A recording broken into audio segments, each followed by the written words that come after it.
Welcome to the Larry Arnn Show on the Hillsdale College Podcast Network. I'm the president of the college, Larry Arnn, and today I'm talking with psychiatrist and philosopher Iain McGilchrist. Going to be a treat right after this. Hey, it's Scott Bertram, and I've got a challenge for you today.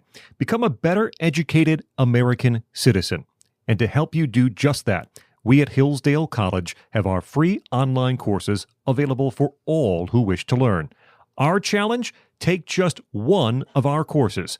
There are so many to choose from. You can discover the beauty of the Bible and the Genesis story, study the writings of C.S. Lewis, or explore the true meaning of America in Constitution 101. We have dozens more to choose from, and all these self-paced free courses feature Hillsdale faculty and scholars, many you've heard on this podcast. So visit hillsdale.edu/course, COURSE, and pick one of the more than 30 free Hillsdale courses. I hope you'll accept my challenge. Pick whichever course you like and become a more educated citizen today. Go to hillsdale.edu/course, COURSE. That's hillsdale.edu/course. So this is a revolutionary day for two reasons. First is this is our first broadcast from our Sajak Visual Media Center, coming to us significantly from our chairman of our board, Pat Sajak, a great man. We'll be thanking him formally about that pretty soon. And also I see that they've made it congenial to me, at least for today, because I see in my line of sight a picture of Lincoln and a picture of my granddaughter and a picture of John Wayne on a motorcycle. So I'm feeling right at home today. The other reason this is, and the larger reason this is revolutionary, is that I'm talking with Iain McGilchrist. He is a very remarkable man. I don't think, from what I know of him, that he would say that he's invented anything, but he has discovered some things of the first importance. They have to do with the nature of our world and how the workings of our brain might be affecting that, and negatively in some ways. So we're going to talk about the nature of our brain. We're all going to get an education, and then we're going to talk about how that might be affecting the world and what we do about it. Welcome. Thank you very much. So how does the brain work? Yes, of course, all I can give is an outline of the briefest kind of hemisphere theory. And the first thing I have to clear is that what most people think they know about hemisphere differences has to be set aside because most of it has been shown to be wrong.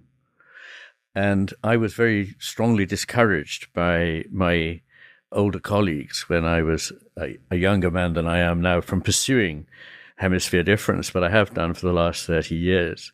Because the pop psychology idea that, you know, the left hemisphere was rational and reliable, but the left hemisphere was creative, but, you know, painted pictures, this is wrong.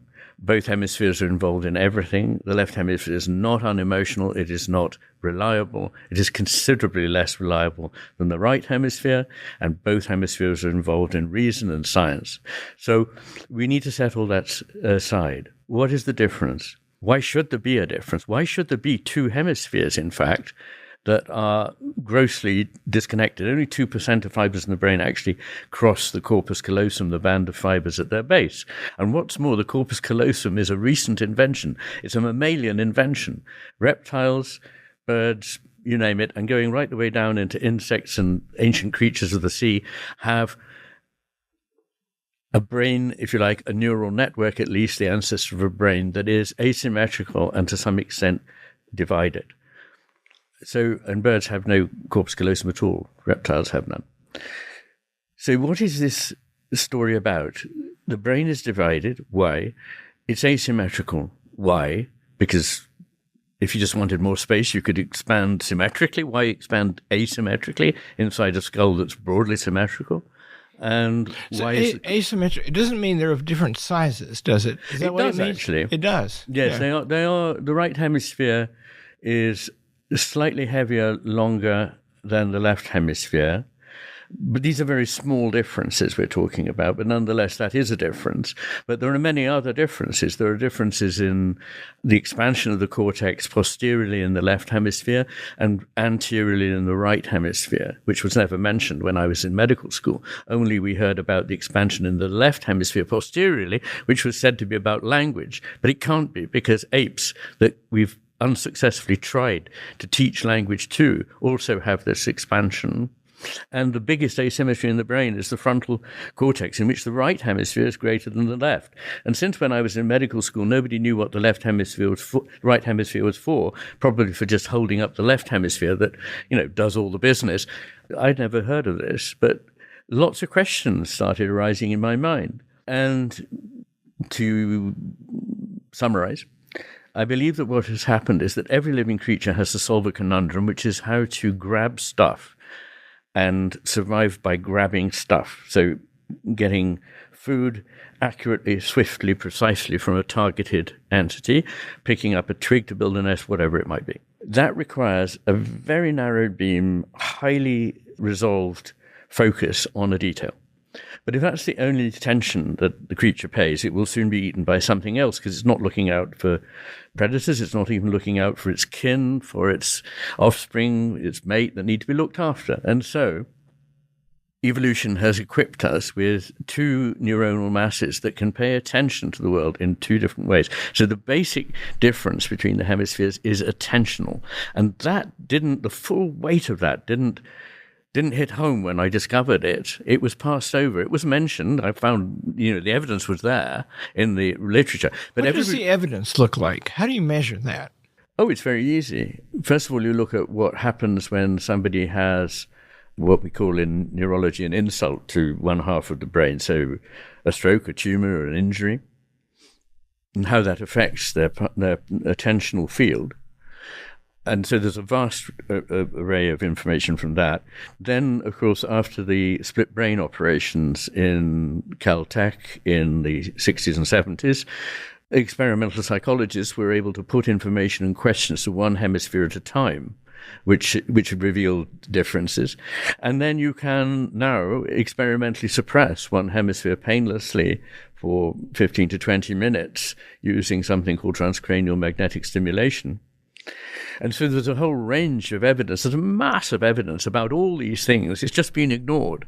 But it's an extraordinary difference. And as I say, nothing could be more profound than a difference in attention, because it's in and through attention that the world comes into being for us, and we come into being for it. So we are all the time creating, to an extent, ourselves and the world.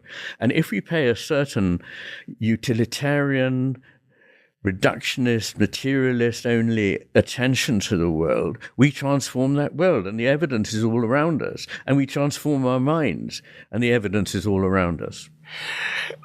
Whew. So the brain is a natural phenomenon, and it seems to be different than if it's in the brain. I wonder where choice comes into all this. If this part of the brain is paying attention to that because I want to drink some of my coffee, and this part of the brain is wondering about you, and we're going to do a good job today. Can I control that? Well, of course, choices happen at many levels. Most of them we make without even realizing we're doing it, because that's economical. We don't have to be attentively and exhaustively making an active decision about every single thing we do. So a lot of it is in the realm of what we call the unconscious, although I might mention in passing that a lot of people imagine the unconscious is something like in the basement. There's this kind of dark area where we store stuff, but the real life goes on up in consciousness. But it's been estimated that approximately 99.5% of everything that we are aware of at some level within our nervous system is not in the full glare of consciousness. So very few of our decisions are made consciously. And Iain Whitehead, who's a philosopher I very much admire, describes conscious decisions as like cavalry charges in battle. They can only be made occasionally. They're very heavy on conflict and injury, and they can only be made with fresh horses. So usefully, we make most of our decisions. We can solve problems, deep problems in science and mathematics. Most of the great ones were solved when the person was looking away, and it just came to them out of the unconscious mind. So we do all sorts of rich and complex things with the unconscious. It's not like consciousness that moths got into. Unconsciousness is the real deal. So I have two terrible handicaps in interviewing you, and one is I don't know much about psychology, and the other is I do know some things about Aristotle, who wrote about psychology. Alas, that was quite a long time ago. I find what he wrote beautiful, and I'm going to mention two things and ask you to react to them. The first one is directly relevant to what you just said. Aristotle says that we have something called character, and it gives us a disposition, and it's not unconscious. In fact, it's formed by our choices. And I guess that would be in the 5% of the time when we're paying attention directly to something. 0.5. 0.5%. Ooh, yeah. So, and he says that that's all important. He even locates human freedom in that phenomenon, because when you make a choice, you're aware of the options, and if you choose the better one by some higher standard consistently, you'll get a better character. If you're very willful and you choose the bad one, you can turn yourself into Adolf Hitler. It doesn't happen very often, he says. Few people become either very vicious or very virtuous. Most are kind of in the middle, leaning toward the virtue, he says. So what's your reaction to that? My reaction is, as so very often, that it's neither fully one thing nor another. And one of the problems in the way we think now is, in fact, that we have to make exclusive choices, that if one thing is correct, its opposite must not be correct. But that is, in my view, to make a mistake at the very foundation of our understanding of what exists. That the coincidence of opposites, for a start, is something that our way of thinking has only struggled to preserve. The pre-Socratics understood this, but once, as it were, there was a law of the excluded middle. We've inherited a world in which we have to say, either it's this or that, and that is very typical of the activity of the left hemisphere. The right hemisphere is able to see that two things that look on the surface to be incompatible can be nonetheless both necessary and both true. So what I would say is character is very deeply formed at levels that we not only have no awareness of, but is originally out of our control. So to a great extent, the disposition we have is something that we are born with. It does obviously get molded by life experience, but once again, it's not a one or the other. Both of these operate. And the choices that we make, again, are not necessarily conscious choices, and in fact are not necessarily better or would not be better if they were. So in the book, The Matter with Things, in the middle section, part 2, which is epistemology, I suggest that the way that we reach an understanding of anything requires effectively being able to attribute enough of our understanding to 4 factors: science, reason, intuition, and imagination. And that science, each of them is very valuable, and I believe science and reason are under attack these days. So in one sense, I am keen to defend them from their adversaries.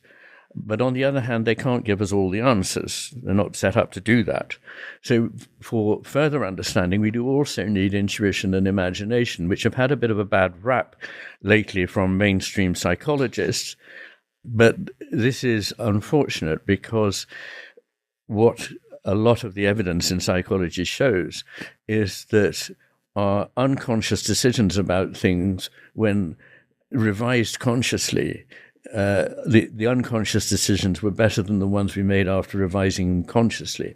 So although Aristotle would necessarily, because looking inwards he was aware of his conscious thinking and seeing that sorted things out, he would naturally prioritize that thinking.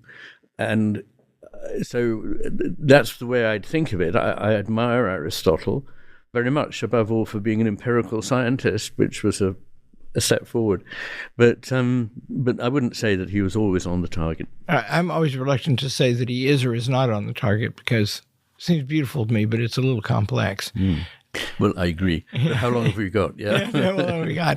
You made a big choice in your life. You went into all this in a different way than everybody else was doing. And you said earlier in this conversation you were discouraged about it. Why and how did you make that choice? Well, it was really consequent on the rest of what I was doing, starting really in my teens. But I was concerned with things like why we don't necessarily reach an understanding of the whole better by taking it apart, and that something was lost in the process. And my clever friend said, so what's this magical something else, phlogiston or something that, and of course it's not like that. It's just that when you take things apart, you destroy the relations in which everything exists. And things like that, I didn't think that on the whole progress is made linearly, but rather not in a circular motion, but in a spiral motion in which you do come back to a place close to where you started from, but you're not in the same place. You're one rung higher on the turns of the spiral. So all these things interested me. I went to Oxford. I was going to do philosophy and theology, but they said, it's not an honours degree. You can't do that. I took the entrance exam in English. They said, do English. You've got to kind of, grasp this. And so I did. I loved it. And then I got a fellowship at All Souls, which allowed me to do whatever I liked for 7 years. And in that time, I wanted to write, which I did, a book called Against Criticism, which was about what I thought was wrong with the process in which we approached a work of art. And to summarize it, I thought the point was that a work of art, say a poem, is something which is better implicit. Its meaning is implicit. When you take it out of it and make it into a short line of prose, it becomes completely banal and everyday. It's rather like explaining a joke. It falls down. Secondly, it is only what it is in the context. So once you've taken the meaning out of the context, you've lost actually the true meaning. And the third thing is that poems are embodied, and we don't just react to them with a kind of computer-like aspect of our brains. The whole of our physical person is involved in the engagement. And Aristotle said a beautiful thing, which is that in confronting a work of art, it is one being approaching another unified being. So I like that very much. Anyway, I wrote this book, and I didn't want to go on about this. I went to all the philosophers. They talked about it, the mind-body so-called problem, in a very disembodied way. And I thought I needed to do this in a more embodied way. So I read medicine, and that took me 6 years. And I had to go right back to the bottom of the pile as a lowly medical student, having been a fellow of All Souls for 7 years. Tell us what All Souls is. It's a special place, right? It is a special place. As far as I know, there's nowhere else like it. There's certainly nowhere else in Oxford or Cambridge that's like it. It is the only college that has absolutely no students, not even any graduate students. It only has fellows. And you can get to be a fellow by occupying a certain chair, for example. And some people are elected to a fellowship late in life, a senior research fellowship. But to get to be a fellow at 21, as I did, the only way is to compete for an examination fellowship. And that is an amazing thing, a 3-day exam. And in the first day, you have 2 papers, morning and afternoon, on your subject. And the second day, you have 2 papers in which you have to answer 3 questions in each paper on general things. So that there may be philosophical topics, economical topics, historical topics, whatever it is, literary topics, and you have to show yourself are capable of tackling them. And then the third day, they had, unfortunately, quite wrongly in my view, they've done away with this, a brilliant thing, which was the famous essay paper. And this was one word printed on a sheet of paper, and then you turned it over, and there was the word, and you had to write about it for 3 hours. And in my case, the word was evil, in which I'd done a certain amount of field work, and so I had a natural advantage. But no, I wrote about this, and it was actually terrifying. I don't want to go off on a tangent, but there was a room with 24 people in, and at the end of this process, they were going to award 2 fellowships, 1 fellowship, or none. And I looked around the room, and after about 10 minutes, people started scribbling. And after half an hour, everybody was scribbling, but I wasn't. And eventually it came to an hour, and I thought, I still haven't put pen to paper. I've now only got 2 out of my 3 hours. If I don't write something now, I'm sunk. So I did. And apparently it was very well thought of. And the philosopher Derek Parfit photocopied and kept it for me because he liked it so much. And then there was an afternoon paper which was Greek, Latin, French, German, Russian, and Spanish. 3 hours, translate as many pieces as you can. These last 2 papers they've done away with. I think it's a shame because it is part of selecting somebody who is a generalist, I think. Yeah. And I think we need more, if you like, specialist generalists in the world, not just people within a particular silo. We need to have the discourse and the overview that comes from knowing somewhat of a different number of fields. I heard Jordan Peterson, a mutual friend of both of us, say something I thought was brilliant the other night. He said that he was talking about Moses and the burning bush, and he was a little out of chronology because he was actually wearing a coat of many colors at that time. I know the coat. And he said that Moses focused on this bush, and he paid close attention to it. And then he said, and that's what learning is like, isn't it? Because after he understood the bush and what the bush had to say to him, his world began to expand in relation to the bush. A specialist and a generalist. Yes. That's a nice way of putting it, yes. Yeah, that's what you are. So, I mean, just to... I probably spent too long answering the first part of the question. Good. But then the idea was to do medicine, and I did it.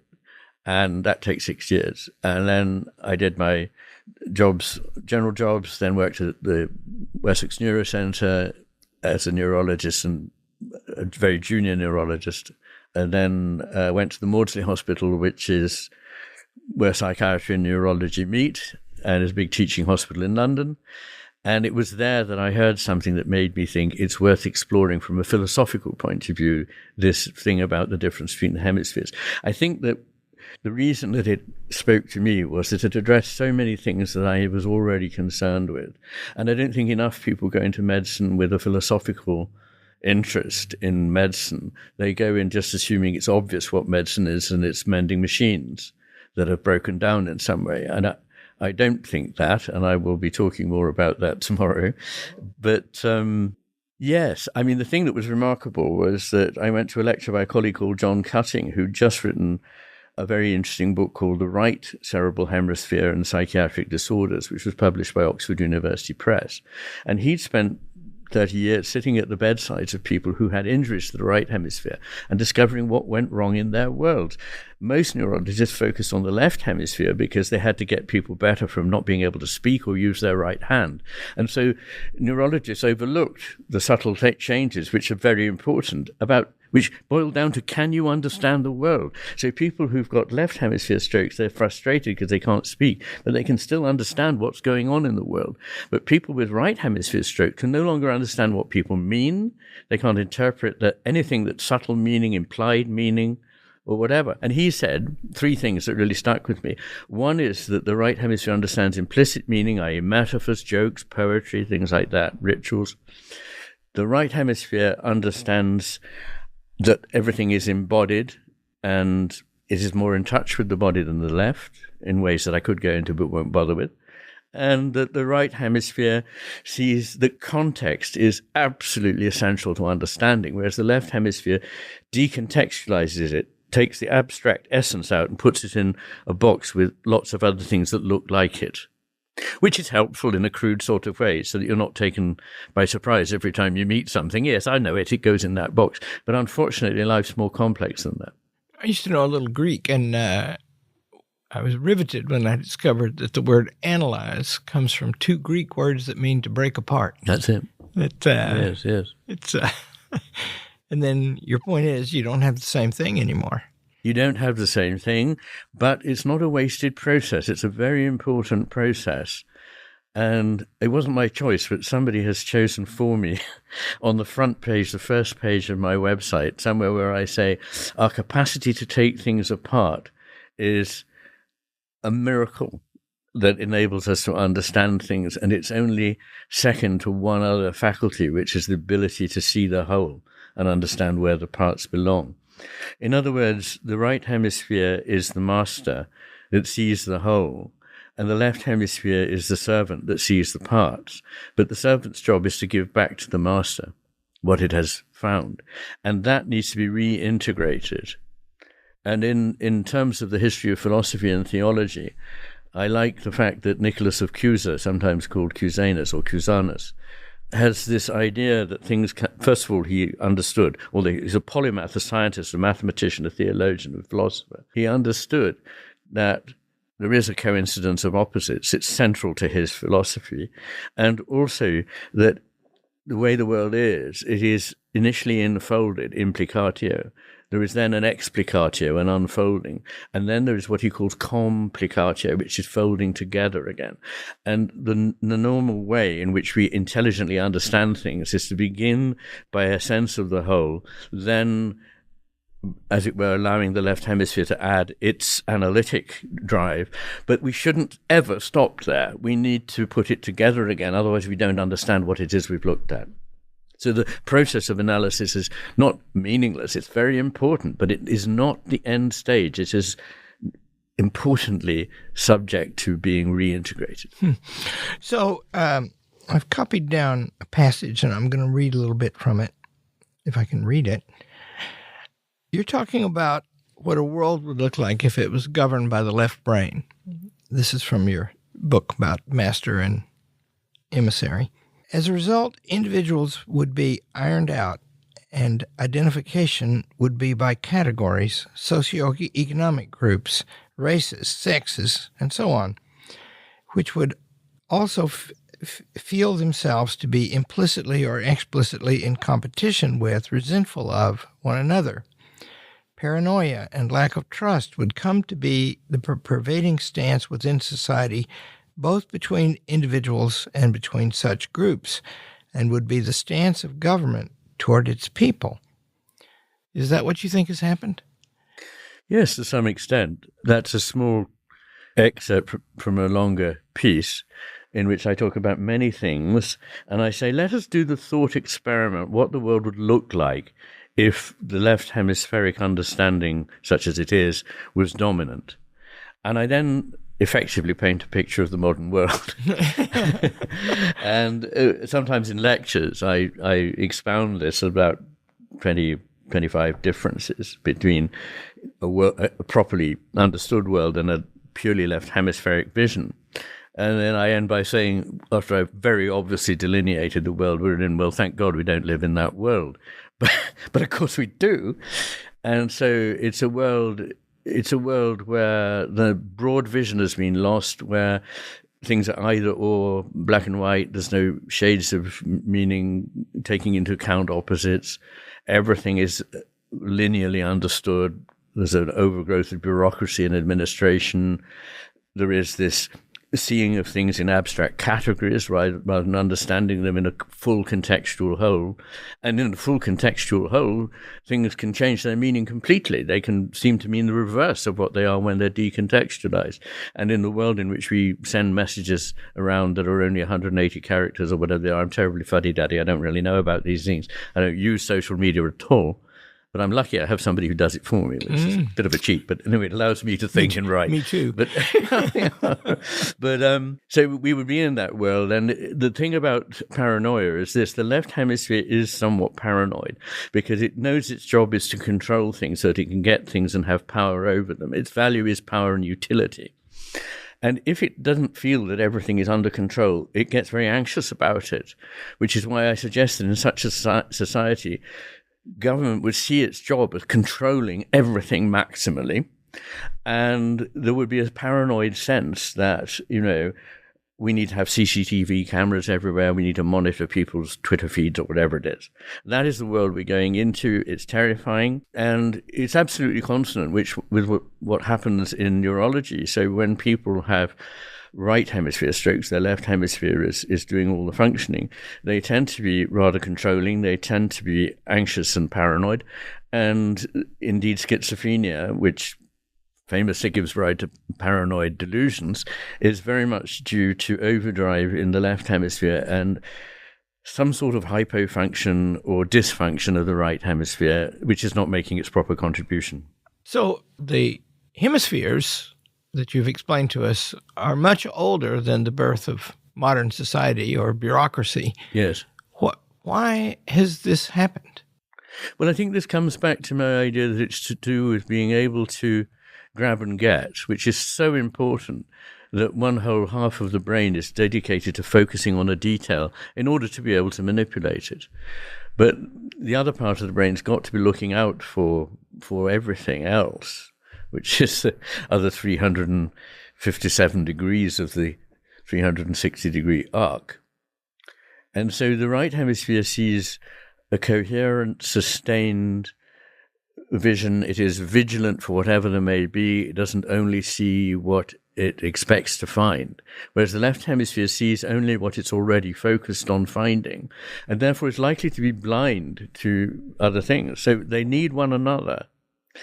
And as I say, it goes back 700 million years, as far as we know, to a sea creature called Nematostella vectensis, the oldest creature extant that's had its neural network examined by Thomas Holstein in Heidelberg, and he calls it the ancestor of the mammalian brain. And it's already asymmetrical in this way because it's having to do these two things of looking out for stuff that it wants and looking out for predators. But of course, in us, it reaches hugely more significant separation. So one sees an atomistic world in which things are separate, they are fragments, they have no context, they have no meaning. And until we give them a meaning, they are basically inanimate, static, and they can be fully known. Whereas in the right hemisphere's world, nothing can be fully known. It can only be a relative degree of certainty. Everything is ultimately interconnected and can't be just wrenched out of context. Everything has an embodied nature. Everything actually flows.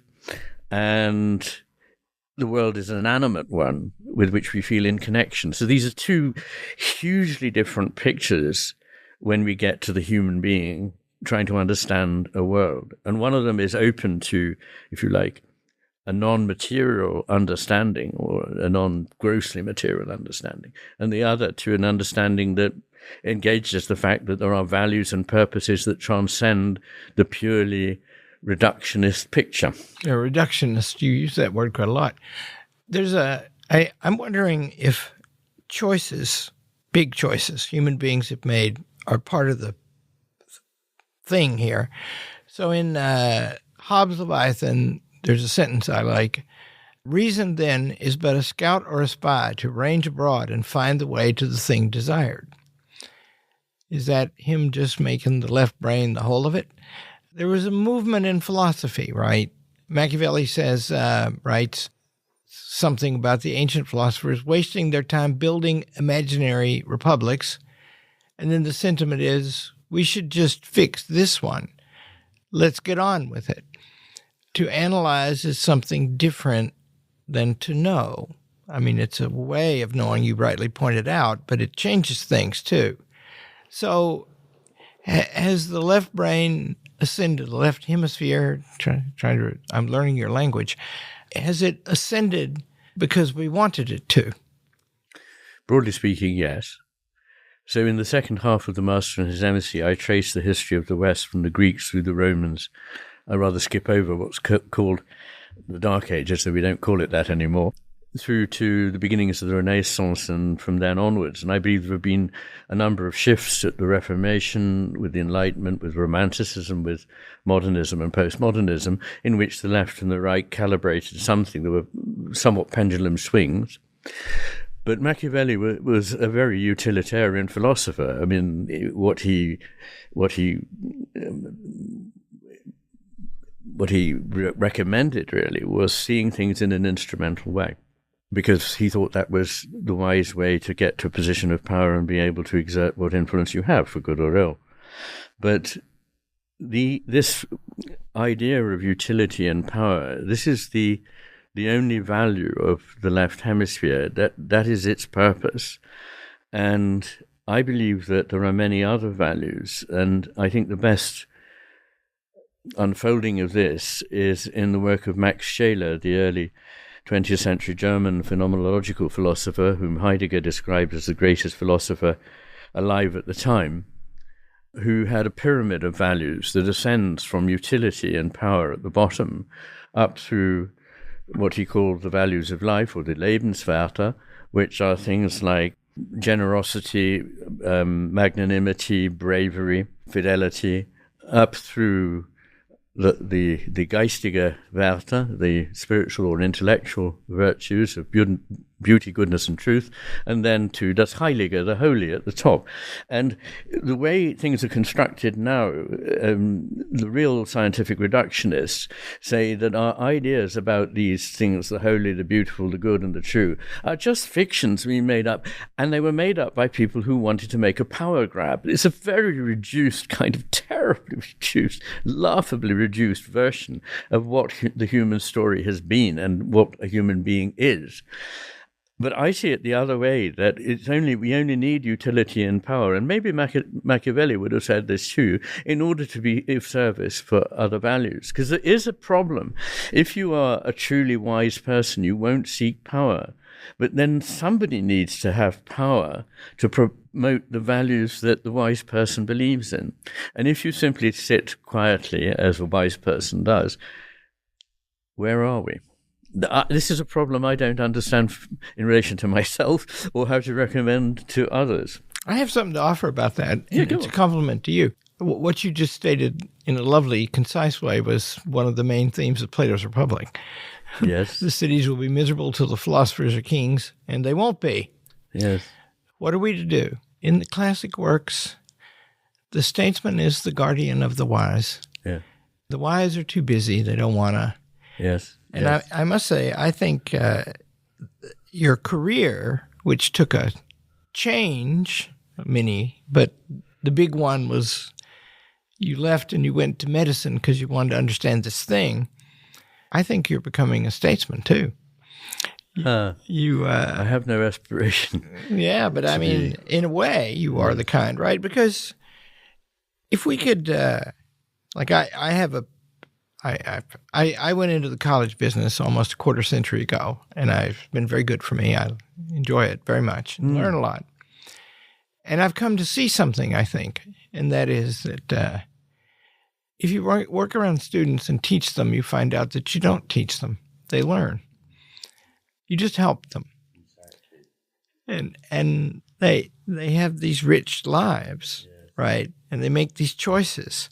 I watch my wife. She's English, and she's a gardener.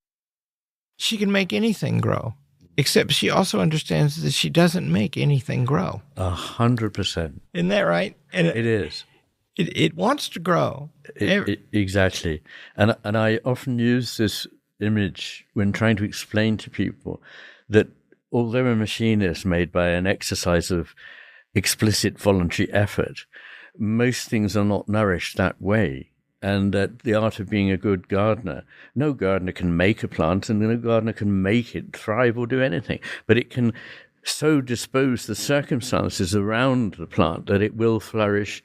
And if you want it to go in a certain direction, if you're patient, you can make it go in that direction. But if you say, no, I want it over here, just uproot it and stick it there, it's not going to work. Certainly if it's a climbing plant, you need to tend it in a certain way.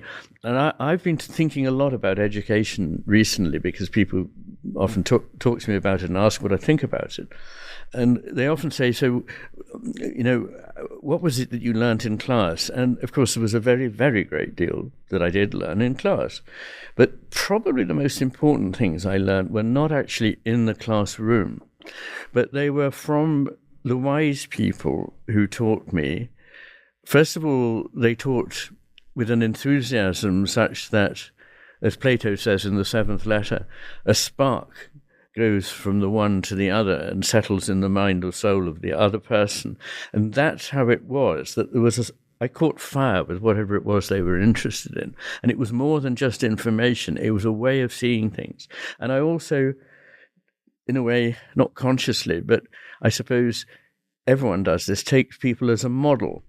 And so I happen to be lucky to have a very wise housemaster who was funny, devout, exceedingly a good person to nourish a young person because he could see in me my interests and nourish them. He was also very good at boundaries. So he had the whole thing that a wise teacher should have. But what I learned from him was mainly a way of thinking and a way of doing things, which I took on implicitly rather than explicitly. You grew. Yes, you grew. Yeah. And that's what we do when we're teaching, I hope. Yeah. Well, if you, I learned this because I used to think that everything I know because of my teachers, and I love them, and it's certainly true that I wouldn't know what I know without them. But then I began to teach, and telling them what I knew and how I figured it out would make them yawn, whereas asking them, and then whatever they said was information, and you could help them. And that seems to me, and it actually reverses the world. Yes. When you start thinking, you move from the left to the right. Indeed. Now you're seeing the thing. Yes. I love to say that education has so little in common with manufacturing and everything in common with gardening. I couldn't agree more. And see that, so I think that you are such an interesting man, and living off on an island off Scotland. But I think that your books amount to a campaign to make us use the rest of our brain. It's very interesting because, of course, I would never think of them as like that, and they're not intended in that way. I am, I suppose, pleased, but I'm very accepting of whatever happens. Generally, I think it's a sensible way to look at life. But I have been noticing that more and more people in more and more areas are referring to my work and finding it relevant. And I'm very pleased by that, as by the response of readers, which is endlessly touching. So, yeah, maybe I am doing that. But I think going back away from me to just the business of education, if you could put it simply, I think a lot of it seems to be about putting information and techniques into people, whereas education is really about drawing out something that is already in there. And there's a saying of Madame de Sévigné, which I particularly like, which is, if you don't already understand this, I really won't be able to help you. Because it's possible to say, well, I don't get it, anything. And of course, a wonderful thing about living and having been a psychiatrist is knowing that although you can help many people, there are people that it's not a failure to not help because they can't be helped. They don't want really to be helped. They don't listen. And they're already, in a way, sadly, stuck where they are. And it's not your job to do the impossible. Yeah. And yet, in your account of the whole brain, it reminds me of something that another of my favorite things to say. The first line of Aristotle's Metaphysics is, the human being stretches himself out to know. To know. To know. Yes. We do love to know. We do. And we stretch out for it. And one of the things I think is very important is the idea of longing. Quite a while ago, probably 7 years ago or more, I did a talk at a theological college in London on longing and wanting. And longing is this sense of something that you don't, it's not necessarily a clear, targeted thing, but it's a something you know well exists and you are connected to it and you want to be one with it. And longing comes from an Anglo-Saxon word, langian, which means to stretch out. And so I believe that all learning, and indeed all experience, is an encounter. It is always an encounter. It's not a thing. And in other words, it's a relation. And relations are primary to the things that are related. Hey there. Today I want to tell you about the Hillsdale K-12 Classical Education Podcast. This unique show explains how children benefit from an American classical education.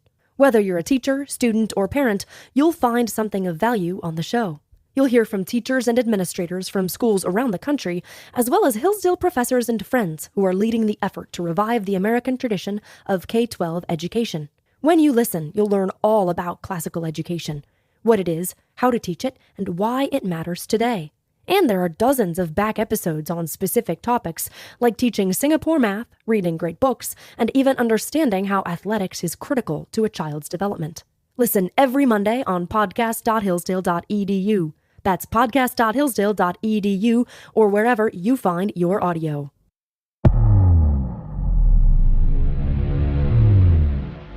So, if it's true that our left hemisphere has taken over and we're becoming the way you describe in your hypothetical world that I read from, what do we do about it?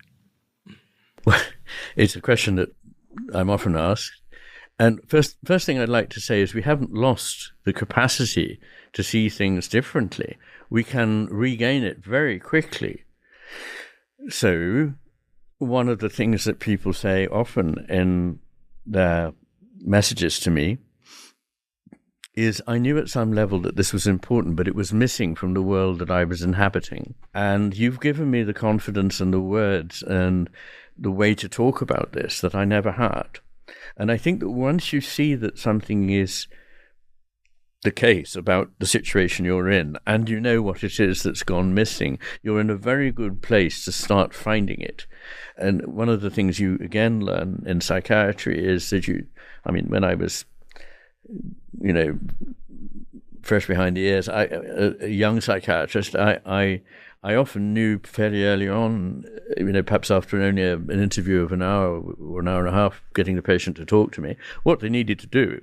And when I was very naive, I used to tell them. And they never would be able to accept it, because if they'd thought that, then they wouldn't have bothered coming to me.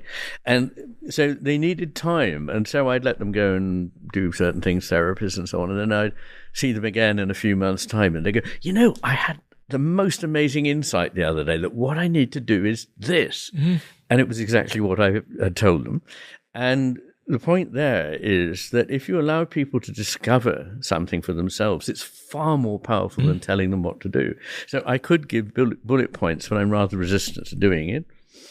I think one of the things that each person can do is to start from in here, because I believe that all movements, external movements in a culture, in a society, start from in here, actually. And so if we could get a small body of people, perhaps only 3% or so of the population, to think very strongly and have seen something important, it would spread quite rapidly throughout the population, because I think people are hungry to know what to do. They're adrift. They feel they have no compass. They feel they don't know what the purpose or meaning of life could possibly be. They seem unaware of what a human being is or is capable of. And I want to open people's eyes to what we are capable of and what we can do. And I don't preach in any sense. I'm just showing them from science and logic the things that we know we can do and how we can do them. So I don't want to be limited to certain things, but of course there are changes we could make in education. Of course there are changes we could make in governmental oversight, and doing away, I'm afraid, with an awful lot of expensive obstruction, which is called bureaucracy, which is a brake on creativity and often causes people to lose the will to live if they're trying to actually achieve something imaginatively and intellectually. and so William James says somewhere that all institutions in the end up, simply by the way they're administered, following goals which are quite foreign to those who started the institution. And so I think we should always be referring back to what is this institution for. And I'm sure that Hillsdale is an example of having done that and honouring what has been seen there. So we need more places that do that. And I've just been speaking at Ralston College in Savannah, which is a new college. It's only in its second year, but I find it absolutely admirable, and it's a great place for education and open thinking. Yeah, in the last year, we teach free online courses here. We've had 1 million people signed up for them in the last year. Wow. Isn't it amazing? That's impressive. Yeah, and it's a bunch of old people like you and me talking about complicated stuff. But I hope the people who sign up are not old people. The thing that all ages. It's very that's odd. the thing. And that's what really, really pleases me. And I haven't done it as much as I would love to, but I don't have infinite amounts of time, and I live in an inconvenient place. But what I have thoroughly enjoyed is talking to intelligent young people at schools, and it's so rewarding because their enthusiasm is enormous, because they feel there's something horribly missing in the story they're being told about a world that they sense is quite different from that world. And they want to know, they're hungry for it. And older people too, they feel that something desperately has been lost. And the answer is, that, of course, it's never as simple as just one hemisphere. They're in converse all the time. But the emphasis has shifted to the worldview of the left hemisphere. And I make the analogy, it's not that somehow our brains have grossly evolved into a different direction. I mean, the brain is a living organism. It is evolving, of course. But that's, over the timescales we're talking about, that's not the important thing. It's more like having a radio set. And to begin with, you tune into 2 programs that you much enjoy. And after a while, you find yourself only tuning into one of them. The other program hasn't gone away. You just need to adjust your set. And so what I'm really saying to people is you need to adjust your set and start seeing and imagining possibilities that have been not consciously ruled out by you, but ruled out for you by the way in which everything speaks to you through the media, through political movements that are half-baked and extremist, and start seeing a greater, wiser picture. I bet you hear from parents a lot.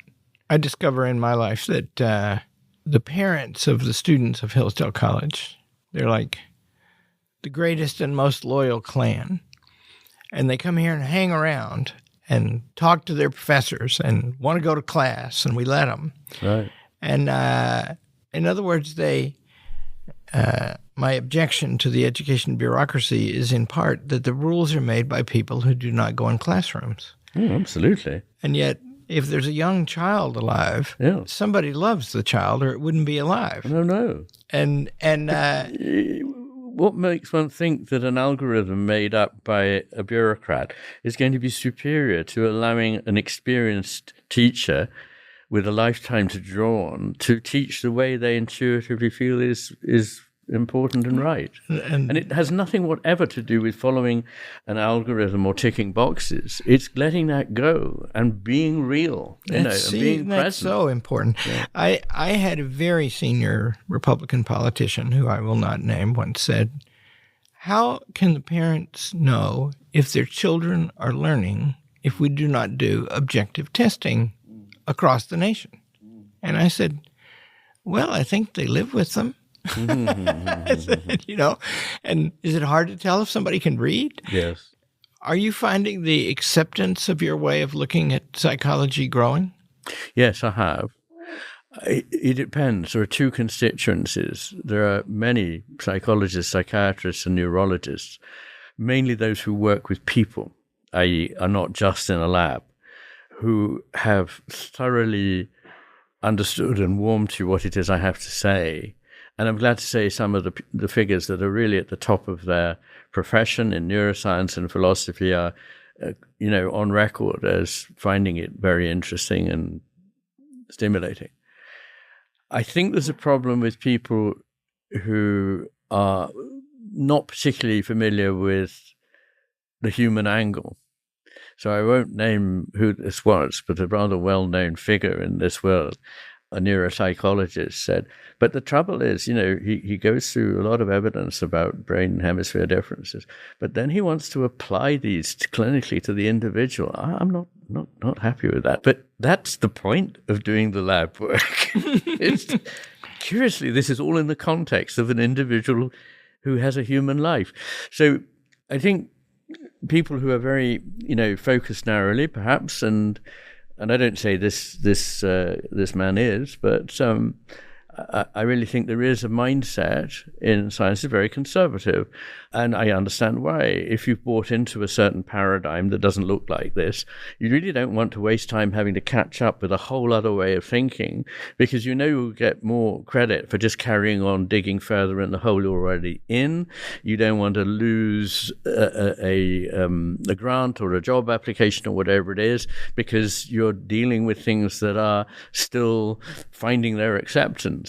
But I think they are finding their acceptance, and I'm very pleased about that. I'm pleased to note that recently, for example, I've had half a dozen conversations with Michael Levin from Tufts, who's a developmental biologist, who's very much in the eye of where the mainstream is now going, and it's going in a direction that he understands I have spoken about, and I understand he has, and there is a very strong rapprochement there. So that's good. When you describe the reluctance that some have, it's a description also of a specific moment in your life where you changed course, big time. You overcame that. Your right hemisphere was operating. I had to.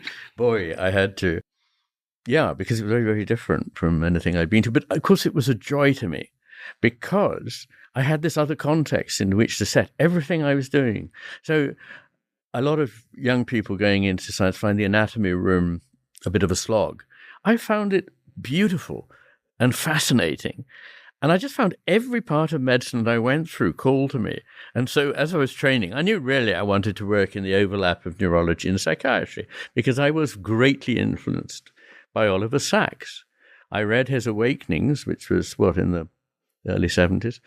And it was part of why I wanted to change. I wanted to do what he saw, which was that when something changes in somebody's brain, it changes their whole way of being. And when something changes in their whole way of being, it will affect their brain. And so these are a reciprocal connection. And also that he saw that through a portrait of an individual, if done properly, you can see more deeply through them something else, which is of more general application. So he was an inspiration. And so doing medicine was a delight, although it was an incredible slog. First of all, I was 10 years older than the others. I'd got, by that stage, by the time I was doing my first clinical jobs, which in those days you were allowed to work 120 hours a week. I mean, that wouldn't be legal now, but you were and you did. And I was in charge of a neuro high care unit on 120 hours sleep, and I was waking and working. And when I was at home supposedly sleeping, I didn't sleep much because I got 2 small children. So for a few years, it was quite strenuous. But I still say I enjoyed it because I learned so much and I wouldn't have swapped it for anything. So my personal psychiatrist is that because I listen to his podcast. His name is Kevin Majors. Majers is how you spell it. He has a podcast called Optimal Work, and he's at Harvard Medical School, a psychiatrist, and he talks about you from time to time. Does he? And that just popped into my mind, and I should have picked up on that and not relied on Colin Barnes, who's very reliable, to discover you. And he's a serious man. He wrote his senior thesis in undergraduate school on Aristotle, which is always good by my books. Wonderful. And he's the right kind of physician and psychiatrist. He looks at the human being as an organism. Wonderful. Yeah. Let me ask you this. We think in this materialist world, when evidence arises that something in our brain is causing us to do something, what goes out the window is any idea that we're free or that we make choices. How do you address that? I don't think it does. I think it's a misconception that it does that. It's certainly true. Well, first of all, I don't believe that consciousness is generated out of the brain from nothing, as it were. Mere lumpen matter, suddenly and now a miracle happens, consciousness emerges. I ultimately argue that consciousness is an ontological primitive. It is something behind which and beyond which you cannot go. It is what the cosmos has and is. I mean, that would take us for another hour or two, but anyway, my point is that it's like in the old days there was a TV set, and the TV set, there are real people who take part in an interview like this on television, and they are real, and the transmission normally works. But then something may go wrong with the transmission, and the top of the head of somebody disappears. But it doesn't mean that reality has altered. It just means that the transmission isn't working properly at the moment. So that's the way I think of it, as a block in the mechanism. And for a while, of course, that does limit one's autonomy. But there's a difference between saying we are entirely autonomous and can do exactly what we like, which is a toxic thing that people now say, and the other toxic thing they now say, and yes, I'm looking at you, Sapolsky, is We're totally determined. And neither of these is, in my view, an intellectually respectable position. I say that in all due respect to Sapolsky. But I don't see how this can be sustained. There are so many reasons, starting in the nature of material reality, physics, that suggest that there is indeterminacy built in to everything, which doesn't mean to say that everything is just chaotic. It is that sweet point between stochasticity, which is basically chaos, and order, that everything comes into being. And we're no different from that. So we have a degree of freedom, but we don't have all freedoms to do everything we like. Part of the problem is, nowadays, people think they should have freedom and believe they do have freedom to do anything at all without respect to the rest of their society or any decent values or anything. That they can just do it because they're them, and that's expressing themselves. And that, I think, is a naive and dangerous viewpoint. But I also think it's naive and dangerous to suggest to people that they're wholly programmed. And indeed, we know that when people believe that they act in a much less moral and imaginative way than if they believe that they actually have agency. So it has a deleterious effect on their ethical being. The way you describe the hemispheres working together is, to my eye, beautiful. There's this richer one that's interested in the whole, and there's this other one that investigates, and them talking to each other is where understanding occurs at the highest level. It's complex. One of my teachers, great teacher, Harry Jaffe, wrote an essay everybody should read called The Conditions of Freedom. We'll put it on our website. And it's a sort of a commentary on Aristotle. And it begins with the point that you can't really prove that you exist. Of course. But it doesn't make any sense to assume otherwise. Yeah. And once you make the assumption, a whole bunch of stuff begins to follow. And it's not even clear what you don't exist means when you're a conscious being. Yeah. Something is obviously existing, and that's what you're experiencing. So, you can argue anything by ultimate skepticism, but ultimate skepticism is a way of closing the door on thinking. And so, yes, there are certain things we have to believe as a basis, which is that something exists. In preparation for this, I reread Book 3, Chapter 4 of Aristotle on the Soul. Okay. I really like that. And it's dense, but it's lovely. And what's lovely about it? In Aristotle, in the classics in general, they're very skeptical about everything, including this, by the way. Exactly. But they say that the source of the knowledge of that cup is in the cup. It's not in you. In fact, in the Ethics, he even describes how if you get yourself in order, become a virtuous person, it makes you attentive, a word that you began this with, right? You can see you're not in the way. Well, he says, what is the condition of that in that chapter? And the condition is that the soul is not, the intellectual part of the soul is not anything except what it thinks. Except for? What it thinks. Yes. It has no matter in it, he says. The mind is nothing before it thinks. Well, we come back to this problem about Aristotle obviously not having any evidence to explain the importance of the unconscious mind, I think. I mean, it's a great saying, but I don't think it's the whole story. But he would be open to being skeptical in the light of evidence that perhaps wasn't evident at the time. That same teacher, I once interviewed him at the end of his life. And, you warn against, and I warn against, the creation of a sort of pseudo-scientific despotism. Oh, God, yes. And I said to him once, I said, is modern science the problem? And he's like you. He's not reductionist. He said, no, he said, it has found beautiful ways to understand that would make the classics marvel. Yes, I agree. And in the second part of my book, The Matter with Things, I look at the epistemology, and I say there are four main pathways to finding out what is truer than otherwise. And the first of these is science, and then there is reason, and then there's intuition, and then there's imagination, which of course is the opposite of fantasy. It's not taking you away from reality, it's your one chance to get into reality. And that we need all four of these faculties as much as possible appropriate where we can.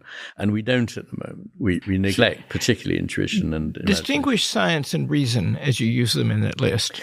Well, reason is a process for gaining further knowledge based on what it is we have discovered through science, the empiricism of science, I suppose. And reason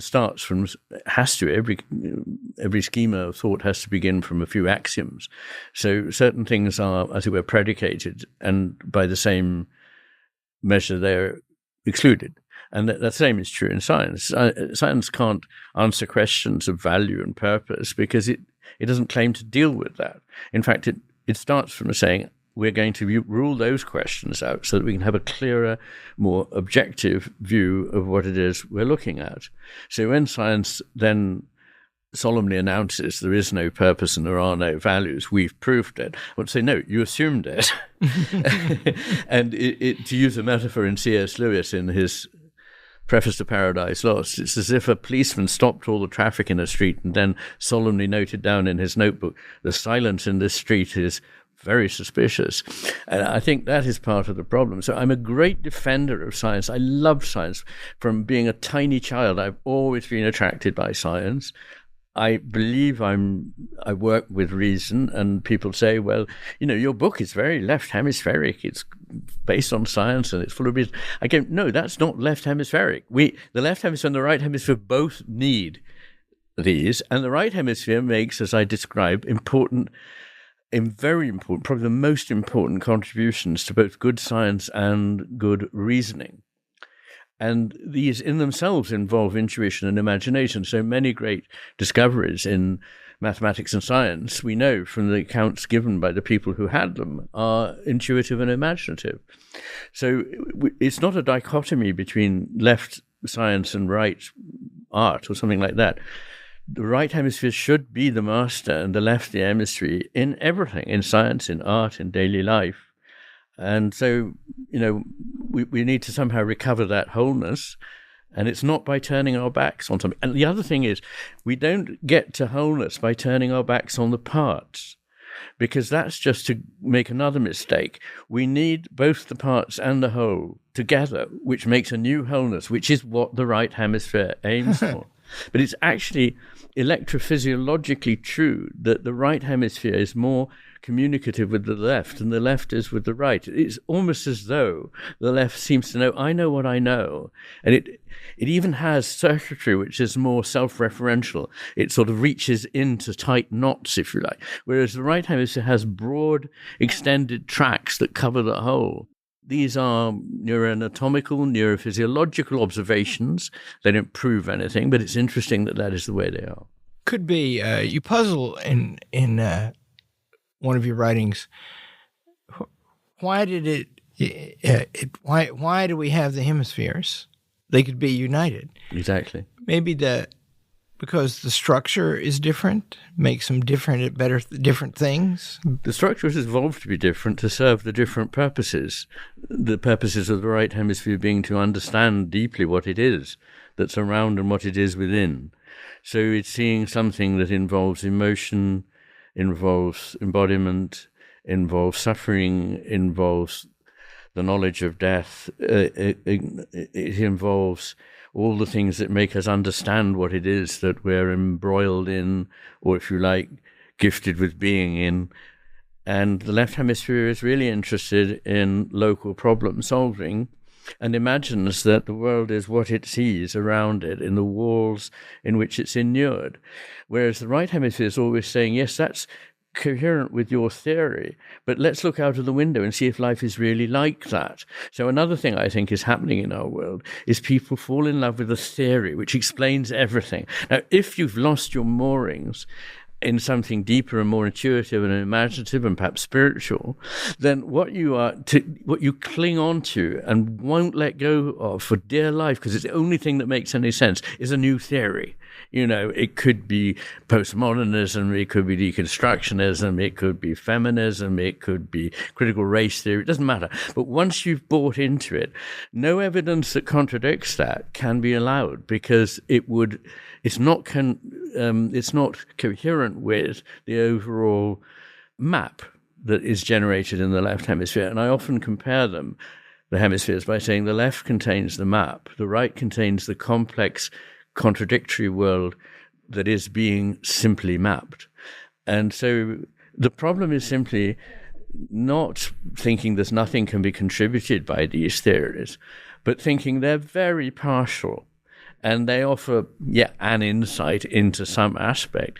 But to give them full rein and say that there's nothing else that, that's true, that doesn't follow within the confines of this particular theory is a great shame. I think, I came from a literary background. And I think that the great thing is that these beautiful works of art speak to us. If we listen to them, that means not rushing in with our preconceptions, but attending honorably to them. And if we do, that attention is a beautiful thing, because it will then speak to you and you learn something. But if you go to it with your preconceived ideas about what's true, you're not even getting an education, and you're depriving yourself of the experience of actually encountering this poem or whatever it may be. Winston Churchill was a painter, and he was a good painter. And he wrote a beautiful essay about painting. And in it, he criticizes certain French painters, he said, because they persist in painting the oceans with up and down strokes and tree trunks with side to side. They are letting their theories dictate what they see. Yep, could be.